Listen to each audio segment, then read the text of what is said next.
the long awaited three parts, or is it three parts of morality? I know some professors who refuse to teach on this. I'm biased, but I'm fair. Let's use the example I just used to stab someone. It gets really obvious if I stab someone, but here at this level, whether I have a certain virtue or something, that's not as obvious. Like whether I have integrity, I don't know. I can't even tell. Like, I can't tell if other people have it. I can't even tell if I have integrity because virtues are really hard to assess and identify and to cultivate and develop. And even within oneself, you know yourself more than you know anybody else, better than anybody else. So it's not obvious, a lot more obvious, when something external happens. So he says that's why, one big reason why we always begin with the first thing. The second reason says also, as long as you stick to the first thing, there's very little disagreement about morality. Almost all people, all times have agreed, in theory at least, that human beings ought to be honest and kind and helpful to one another. Right? You're not going to have much disagreement. And in fact, he'll say this, I think later he'll say there's much agreement at these levels. And then the further you go down, there's more and more disagreement as to what people, like, right here, we can agree, don't stab, don't murder, don't steal, those sorts of things. Don't do things that are going to hurt each other. And we can all agree on what that looks like. More disagreement here, like, what is honesty? What do you mean by being honest? How tightly should I take care of myself and tidy up, right? And then much more disagreement at this level when it comes to the overall worldview. So if we stick to things, the thinking is, if we stick to this level, then we have things that are very, very obvious, and we have things that nobody really disagrees about. So why not just stop there, right? And in fact, I'd put a star here for a couple of reasons. First of all, this is, I put it to identify the one that Lewis says, is the one that most people think about, but also to identify this level is where most laws get made, actually. Most laws get made at this level. And I'd challenge you to think of an example. I'll give you one here in a second.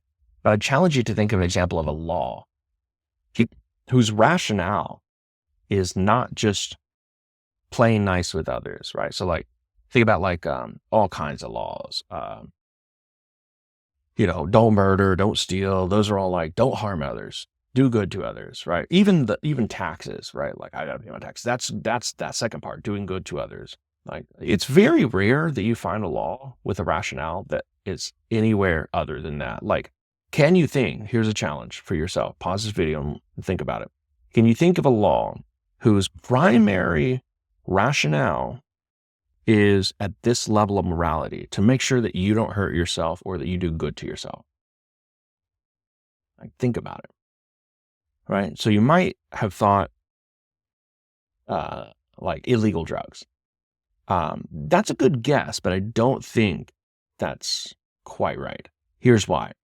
Because, well, I'm asking like the primary rationale. Why? And I don't think the primary rationale why hard drugs are illegal is because it has to do with this level. Like, well, we want to make sure that people are healthy, that they don't harm themselves, they do good. Like, I don't think it's at that level. Because imagine that being pitched to a legislative body to get it, made into law, right? So like the war on drugs, when it began, let's imagine how that conversation went. I don't think that it was at this level because I don't think that would have gotten passed if this was the argument. Hey, we want drug addicts to make sure that they're clean, that they don't hurt themselves, that they live a good life and, aren't taking bad drugs, right? I don't think that if you gave that argument, as good as that sounds, like, I don't think it would have gotten much public support in a Congress.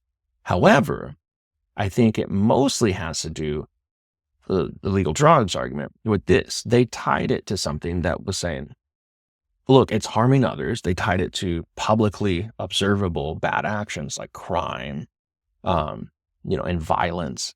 And that was the primary rationale for why those laws were enacted. Now, it does have this secondary effect, but I don't think that this is the actual motive as to why illegal drugs were banned. Now, if you're still trying to think of an example, I think the best example would be seatbelt laws. Seatbelt laws, believe it or not, right here are a very good example of where the primary rationale is not at this level. It's not that I'm not harming others. That's why I wear a seatbelt. I want to make sure other people are safe. No, it's because I want to make sure myself is safe. I want to make sure I don't harm myself. Like, it's not going to hurt anybody more. Like, the only difference between wearing a seatbelt and wearing a seatbelt is if you crash, your body flies out the windshield. So that does more damage to you, not another person. Like, if you run into another person, your car has already hit them. Your body hitting them is not going to hurt them more. Like, that's not the reason for the law. The reason for the law, the rationale, the deep motive is to not harm oneself. And that's really interesting because, as I said, most laws are made at this level. You will rarely see that where the rationale for a law, the primary rationale for a law is at this level. But if you want to hear more about that, I'll do a video series on law, how it gets made, and we'll talk more about these 3 parts of morality as well with it. So, so what we just said, results of bad morality, why we always focus on the first part, why laws, we can add in there, why laws always get made at this first part, is because it's obvious and because there's very little disagreement at that level. However, you might be thinking, well, why not just stop there? He says here, although it's very natural to begin with all that, if our thinking about morality stops there, we might just as well not have thought at all. Unless we go on to the second thing, the tidying up inside each human being, we're only deceiving ourselves. He says, what is the good of telling the ships how to steer so as to avoid collisions if, in fact, they're such crazy old tubs that cannot be steered at all? Let me give you an argument for, because you might still be thinking, I'm fine. Like, just live and let live, right? Laissez-faire sort of morality. Everybody mind their own business. As long as you're not hurting each other, who cares? But let me give you an argument, going back over here, as to why this second part is so darn essential, okay? And I want you to think of, for example, anytime like widespread corruption or bad stuff happens, say like a corporate corruption, like insider trading, like Enron or something, or with the banks, or so corporate corruption, or maybe like police brutality, okay? So think about that example. And then think to yourself, what happens after, like in the aftermath of such scandal and widespread corruption? Like, what do they do to fix it, let's say? Here's what they do. As we said before, most laws are made at this level, so that's kind of natural they would go with this. But they try to do this. They try to enact more policy, like more rules to live by. They say with police brutality, they install body cams, they install dash cams, they make officers go through sensitivity training, right? That's more policies, more rules to live by.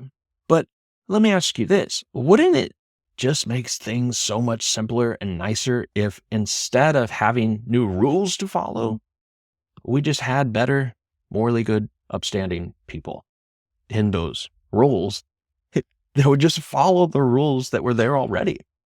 Because if you put new rules in and you still have bad, morally corrupt people, then you're going to have cunning people who try to jump through the loopholes. He says right here, it is easy enough to remove the particular kinds of graft or bullying or cheating and so on that go on under the present system. But as long as men are twisters or bullies, they will find some new way of carrying out old game under the new system. They will find some way to jump through the hoops, as long as you have bad people. Or to take the example of corporate corruption, right? What do you see? You see new governance, you see new oversight, perhaps, if that. But that's all you really see. But wouldn't it be nice, instead of having more policies enacted, more rules for people to follow to make sure that they're doing the right things and not hurting people and paying everybody fair wage, wouldn't it be better and easier for your society if you just had morally good people as leaders who would just do those things naturally, who would pay their employees a fair wage and not, lay off people and so on? That would make for a much better treatment at this level. In other words, they would be good enough people to where they would follow the rules that were already in place. You wouldn't have to worry about adding new rules that people aren't going to follow. So, yeah, it would make life a lot easier. And so it kind of makes you wonder, like, why don't we focus more at this level then? Why don't we focus on hiring police officers who are just morally good? Like, that's not on the application as far as I can tell. Like, they might have like psych evals, they may have background checks with stuff like, have you been arrested or you were charged with a felony and things? Okay. Like, have you broken rules? But like, that's at this level. Have you hurt other people? I don't see any applications that are like, what kind of person are you internally? Not that you've hurt other people, but like, are you a morally good, upstanding, not just good citizen where you help other people, but good person, right? It's where when we put you in this spot, you're just going to do the right thing naturally. That would solve a lot of problems. So it makes you wonder why we don't do that already. And so the $1 million question, we'll look at this in further videos, future videos, where we talk through law, like I said. This is a $5 million question. Why don't we do this as a society? And how? How do we get citizens who are morally good people? Yeah. Because that would solve a lot of problems if we were able to do that. So that's a short argument for that. It's not always about this. It's about this, and it would solve a lot of problems. But in his word, he says here, what's the good of telling the ships how to steer if they can't be steered at all, right? If their internal rigging is wrong. And he continues, what is the good of drawing up on paper rules for social behavior if we know that, in fact, our greed, cowardice, ill temper, and self-conceit are going to prevent us from keeping them? In other words, why draw up all these new rules if you got bad apples who are just going to break the rules anyway or find a way around it? So he says, I'll read what I said earlier. He says, it's easy enough to remove particular kinds of graft and bullying that go on under the present system. This is what we're seeing now in our country with Doge. It's understandable that you would want to remove bloat and abuse and waste and so on. But it seems more than that. It's not just that they're wanting to remove waste, as in like a company makes like more streamlined profits, let's say, because they are trying kind of treating it like a company. But they're doing more than that. As you can see, Elon Musk went into his tweets. He really does think he's on a kind of a moral crusade. The idea that he's ridding people of actual corruption, right? This was the same thing you saw in Trump's first term with draining the swamp. But there, in draining the swamp, it was like more focused on the actual corruption, get that out and leave good. But now it's more like, let's break down and dismantle these systems and these agencies and these departments. But as Lewis says here, that's not going to fix things. Like, if you break all that down and dismantle those departments, those agencies, those systems, and you put new ones in their place, that changes nothing. Because if you continue to have people that are still morally corrupt and want to hide what they're doing, right here, as long as men are twisters and bullies, they will find some new way of carrying on the old game under the new system. If you don't root out morally corrupt people, right? Not just root out, find and root out, but also find ways to hire the good people, you're going to have a new policy, new system, but people still breaking the rules, still falling through, finding a loophole and so on. And he says here, you cannot make men good by law. And without good men, you cannot have a good society. It's sort of a paradox, you can't have it both ways. It's interesting because although Lewis says this, you cannot make men good by law. When I get into future videos, we will see, interestingly, that Aristotle has a different opinion about this. He thinks that you can. Both Aristotle and Aquinas, by the way. Aristotle is about 2,400 years ago, 2,500 years ago, and Aquinas is about 800 years ago. They both believe that you can. It won't happen overnight, but it's possible. So there's that disagreement. He says, that is why we must go on to think of the second thing, of morality inside the individual. But then he says, I don't think we can stop there either. We're now getting to the point at which different beliefs about the universe lead to different behavior. And it would seem, at first sight, very sensible to stop before we got there. Just carry on with partial morality, all sensible people can agree about, right? At least, certainly with the first one, right? All sensible people agree about not harming others. And then we can get on board with this too, because we want people to be like morally good inside. We saw how important that was just now. But like, let's stop. There's no reason to go on to this entire differences of worldview where people have really strong disagreements that can be nasty sometimes. So why bring that up, Lewis? So he says, it would seem we could stop there. But can we remember that religion involves a series of statements about facts, which must be either true or false, right? Here's a statement of fact, a statement concerning a fact, right? It's a statement, not just of faith, but Jesus Christ rose from the dead, right? That's not just, hey, I like strawberry ice cream. It's not just expressing my preference to things. It is a statement concerning facts. That is, it could be true or false. A statement concerning the state of the world, and that statement can either be true or false. Did those sets of circumstances happen or not? All right. Jesus Christ rose from the dead. That is making a claim about the world, which is either true or false. So if it's true, he says, because it must be true or false. If it's true, one says conclusions will follow about the right sailing of the human fleet. If they're false, quite a different set, as we saw before. For example, let's go back to the man who says a thing cannot be wrong unless it hurts some other people. He quite understands that he must not damage the other ships in the convoy, but he honestly thinks that what he does to his own ship is simply his own business. But does it not make a great difference whether his ship is his own property or not? Does it make a difference or not whether I am, so to speak, the landlord of my own mind and body, or only a tenant, and somebody else is responsible to the real landlord? If somebody else made me for his own purposes, then I shall have a lot of duties which I should not have if I simply belong to myself.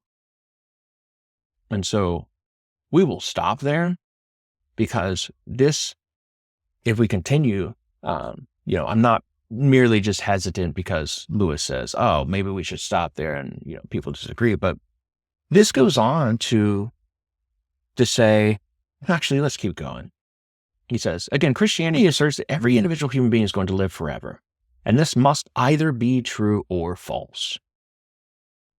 Now, there are very good many things which would not be worth bothering about if I were going to live only 70 years, but which I had better bother about very seriously if I'm going to live forever. Perhaps my bad temper or my jealousy are gradually getting worse. So gradually, and the increase in 70 years will not be very noticeable. So I can just sort of, I'll just live with it, cope, make sure I don't hurt people right here at this level. And then I don't really need to concern myself with this, because under the assumption that I only live about 70 years, it's not, that sort of derivation of 1% over 70 years is not really going to all matter that much. So why improve it? Why waste my energies doing that? But he says, here's where the difference lies. If I'm not just going to be, not just live, but be in existence only for 70 years, but will be in existence for forever, that is going to make, he says, in his words, it might be absolute hell in a million years.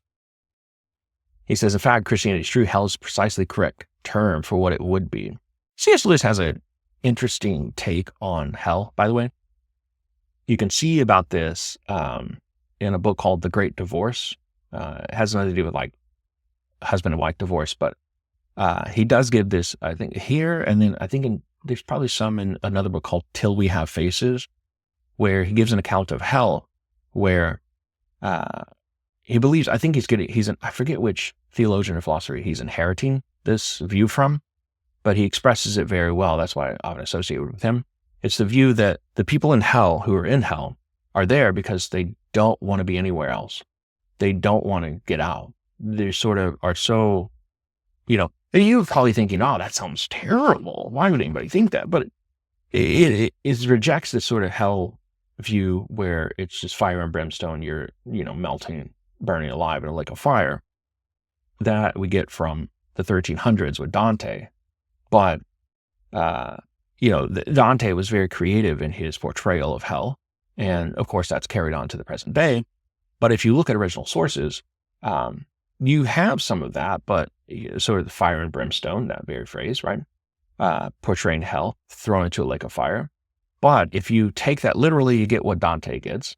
If you take that figuratively or metaphorically or analogously, that it would be kind of like that, but not literally like that, you get something like the view that Lewis holds, that it's not literally a fire and brimstone, but it seems like that because it's so torturous.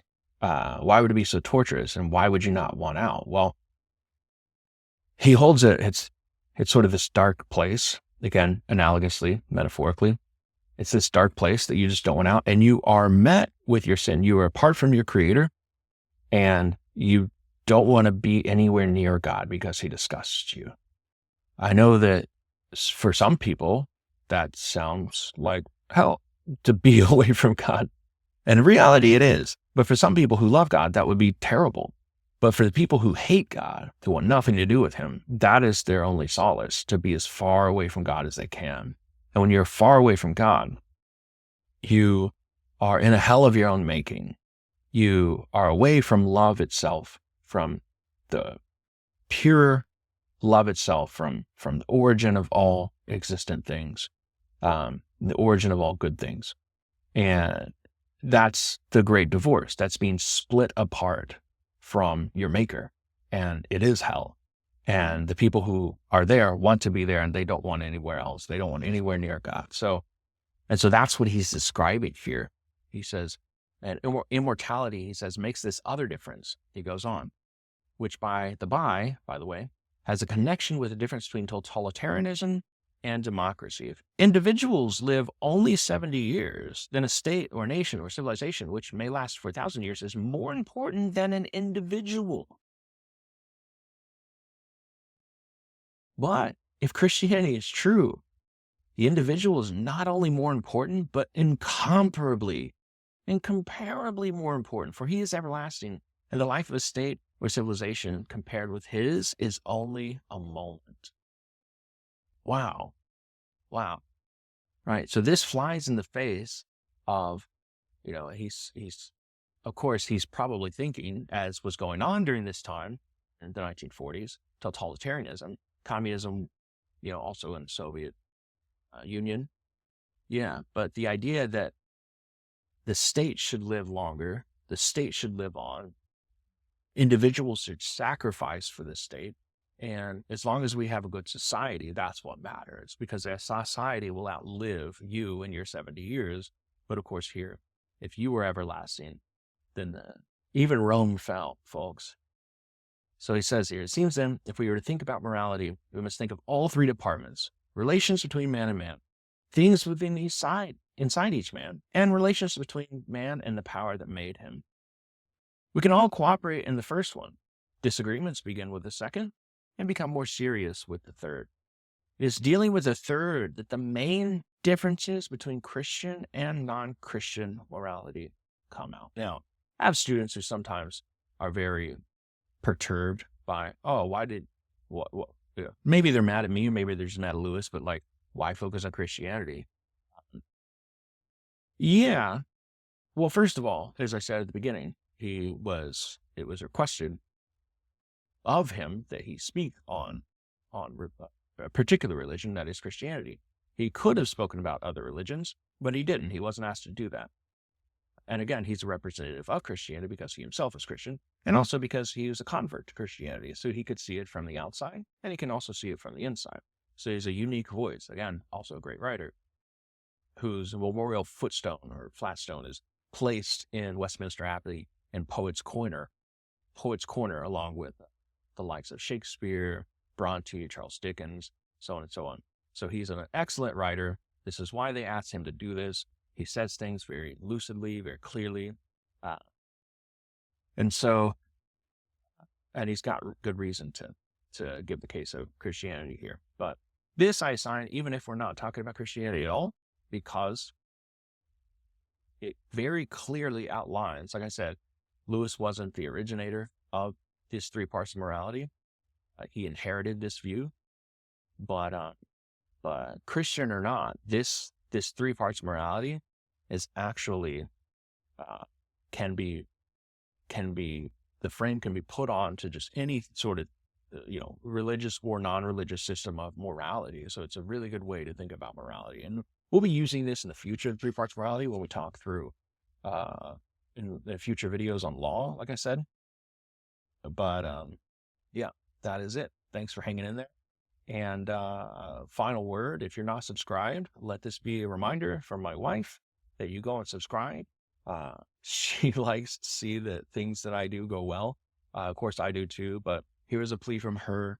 She is very excited about all the people, as I am. I'm very excited to see so many people subscribe. But make sure, even if you're watching this video, and if you've gotten this far especially, please just take a moment, sit down there, hit a like, hit a comment. Let's talk through these things. I'd love to hear from you.